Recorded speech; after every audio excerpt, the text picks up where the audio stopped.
teman-teman runners di seluruh Indonesia. Saya menyapa di sini Aditya Madya Pamungkas atau biasa dipanggil Coach Dodit. Akhirnya bisa syuting juga untuk channel YouTube. Tapi nggak tahu sih ini nanti akan dipasang, videonya akan diupload di YouTube atau di IGTV aja. Ngelihat kemungkinan terbaiknya aja. Jadi kemarin saya ditagih untuk mereview sepatu yang saya upload, yaitu Adizero Adios 6 dan juga Adizero Boston 10 yang baru saja dirilis oleh Adidas Running gitu. Begitu saya upload, banyak tuh yang nanya, coach review dong. Udah lama sih, kurang lebih 2-3 minggu yang lalu, dan baru bisa syuting untuk bikin video review ini karena nunggu kosannya didekorasi ulang gitu, sekalian untuk biar nyaman tempat tinggal, tapi juga cukup bagus untuk dibikin konten-konten seperti ini. Jadi mini studio lah, bisa bikin konten di kosan aja, nggak perlu kemana-mana gitu.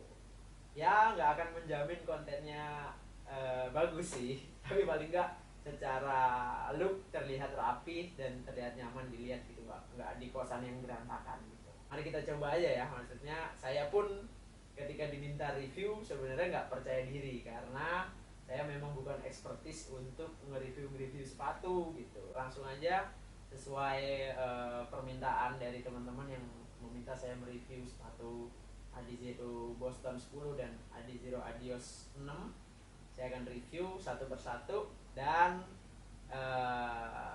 kalau ada kurang lebihnya ya diterima saja ya. Ini adalah review dari sudut pandang saya. Karena nggak ada yang lemparin, saya lempar sendiri. Iya, yang pertama kita akan nge-review Adizero Boston 10. Secara first look bulky banget ya. Jadi kelihatannya tuh ini sepatu yang berotot gitu.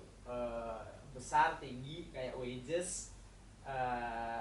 Tapi bikin penasaran juga bagaimana performance-nya. Tapi sebelum kita ngebahas bagaimana pengalaman pakai Adizero Boston 10, mungkin kita bahas dulu per bagian-bagian dari Adizero Boston 10. Kita mulai dari uppernya.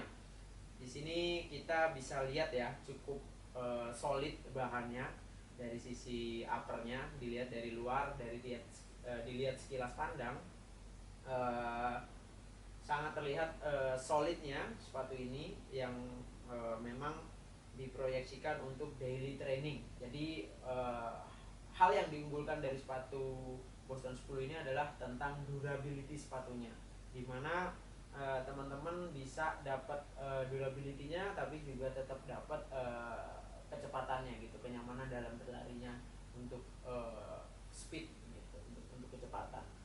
Jadi di bagian uppernya ini ada dua layer bagian atasnya, itu yang di atas ini kayak apa ya, dia tuh kayak rajutan plastik gitu, hasil recycle, bentuk komitmen Adidas untuk ramah lingkungan. Jadi ini hasil daur ulang, kayak rajutan benang plastik gitu untuk bagian atasnya. Bagian luarnya, untuk bagian dalamnya dia ada kayak kain gitu yang membungkus kaki bagian dalam. Kemudian ada sentuhan kulit sintetis suede yang mempermanis bagian depannya, warna putih yang cukup riskan untuk jadi kotor ya. Jadi teman-teman yang mungkin memilih colorway yang ini harus pinter-pinter untuk ngerawat sepatunya tetap bersih gitu. Dan suede-nya itu ada di bagian ujung depan dan juga ujung di tali sepatu. Untuk bagian lidahnya ini dia ada kain yang menyatu sampai insole ya. Jadi dia bener-bener kayak kaos kaki, tapi di bagian sepatunya gitu. Tapi bukan berarti nggak pakai kaos kaki nggak apa-apa ya. Kayaknya riskan untuk blister. Jadi teman-teman pakai sepatu ini harus tetap pakai kaos kaki.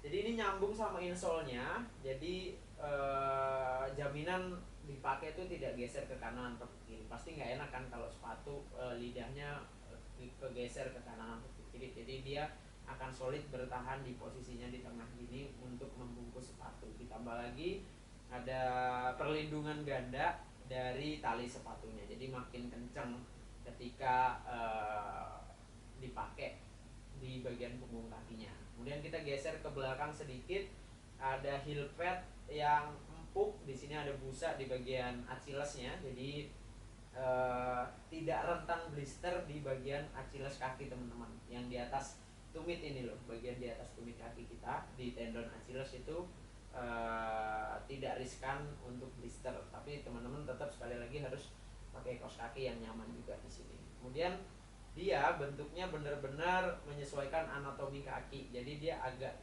cekung ke dalam di bagian tumit, persis seperti bentuk tumit. Jadi ketika dipakai dia akan melockdown kaki kita untuk tidak terlalu banyak ada gerakan yang nggak perlu. Jadi akhirnya ketika dipakai sepatu Boston 10 ini seperti menyatu sama kaki kita, jadi nggak akan geser ke kanan ke kiri, ke depan belakang, anti slip lah gitu.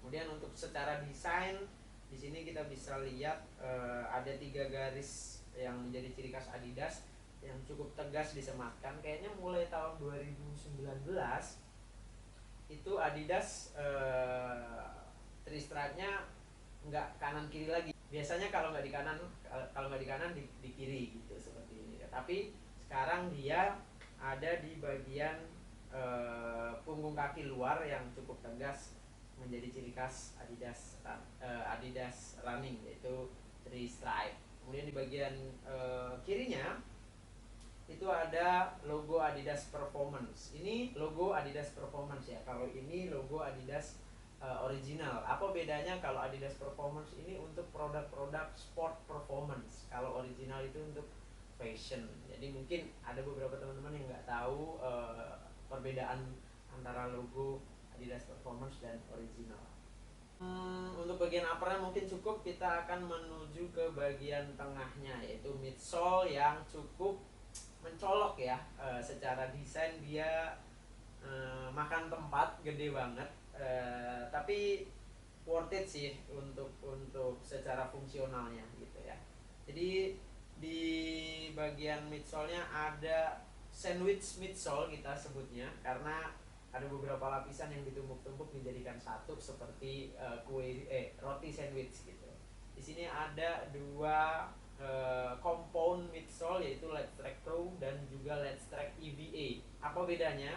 Let's Track EVA ini pertama kali dikenalkan ketika Adidas mengeluarkan sepatu carbon plate pertama, yaitu Adizero Pro.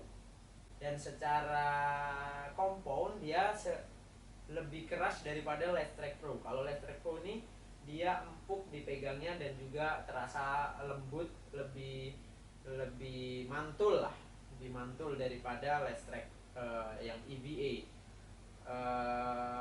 Kemudian di bagian tengahnya disematkan yang sama dipakai di Adios Pro 2 ini, Adios Pro 2 dan Adios Pro pertama, yaitu Energy Rods, yaitu inovasi yang dihadirkan oleh Adidas untuk menjadi pembeda di antara dominasi keanekaragaman sepatu carbon plate. Adidas mencoba berinovasi dengan Energy Rods ini, dimana ada 5 batang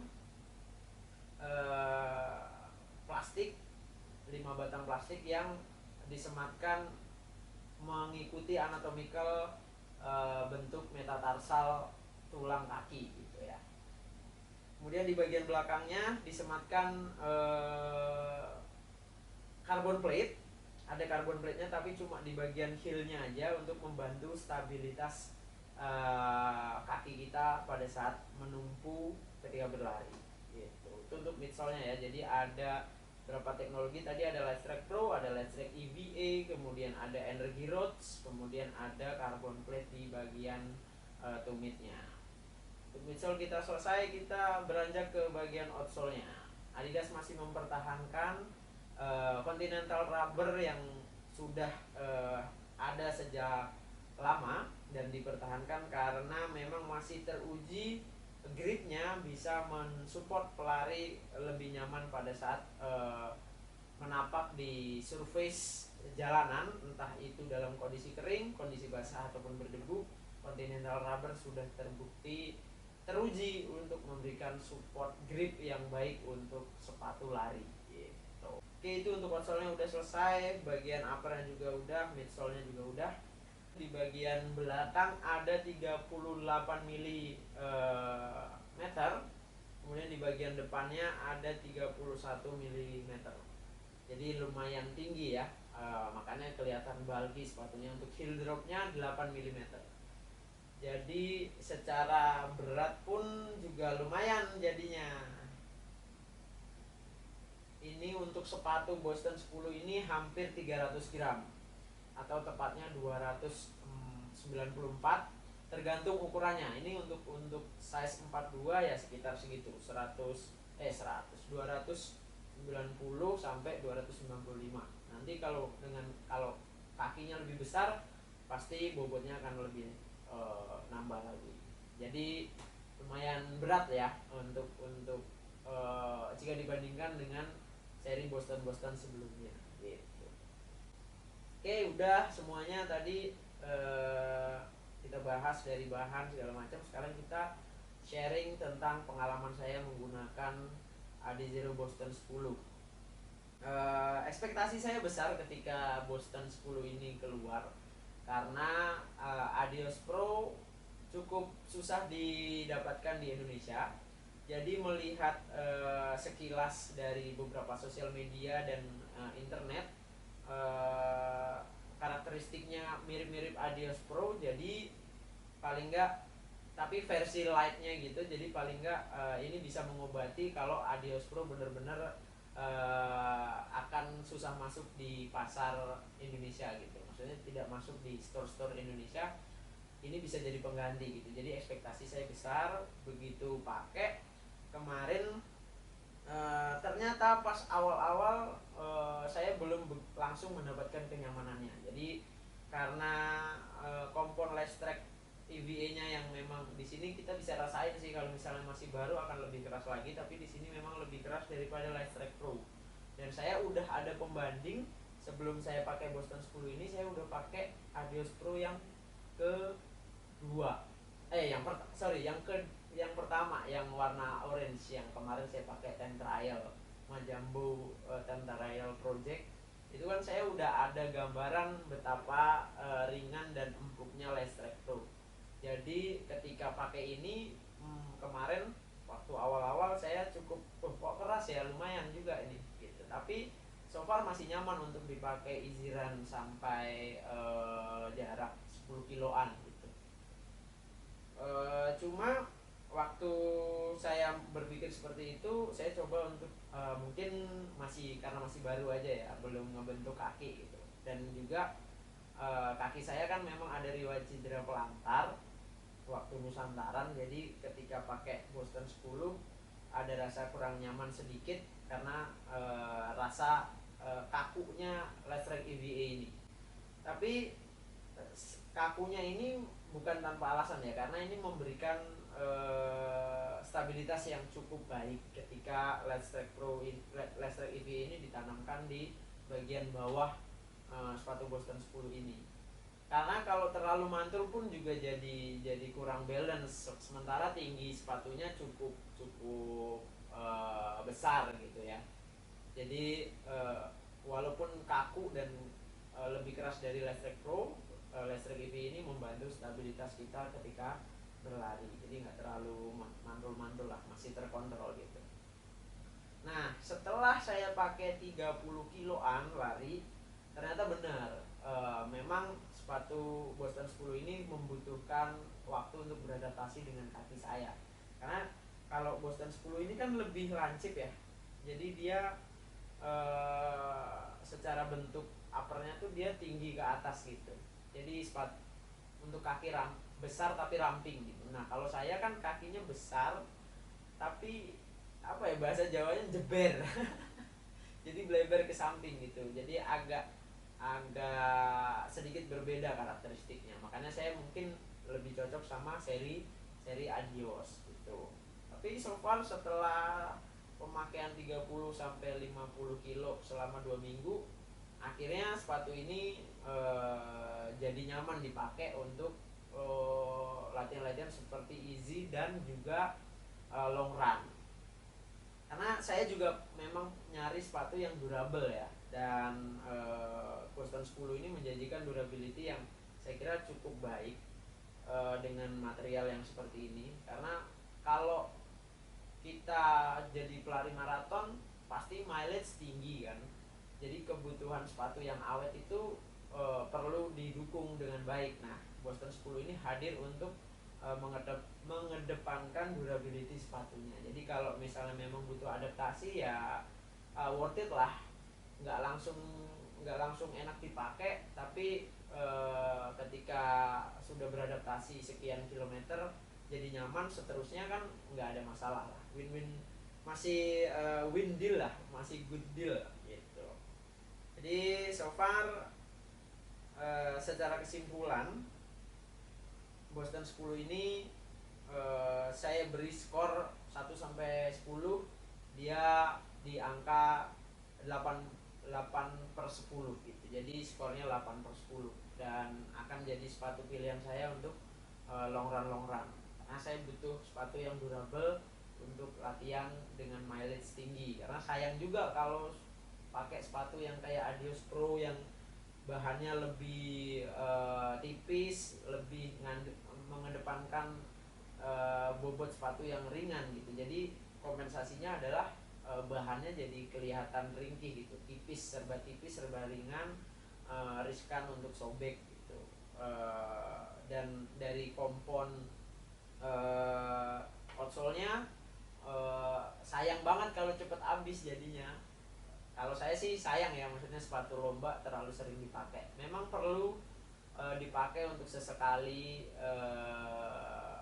ngebadanin sepatu itu biar ngebadanin jadi bagian dari kaki kita. Jadi pas race itu nggak baru-baru banget, tapi juga pernah dipakai untuk uji coba gitu. Itulah tadi review saya untuk Boston 10. Mungkin ada kurang yang nggak saya sampaikan, ada kurang yang nggak saya sebutkan, mohon maaf. Itulah kemampuan saya mereview.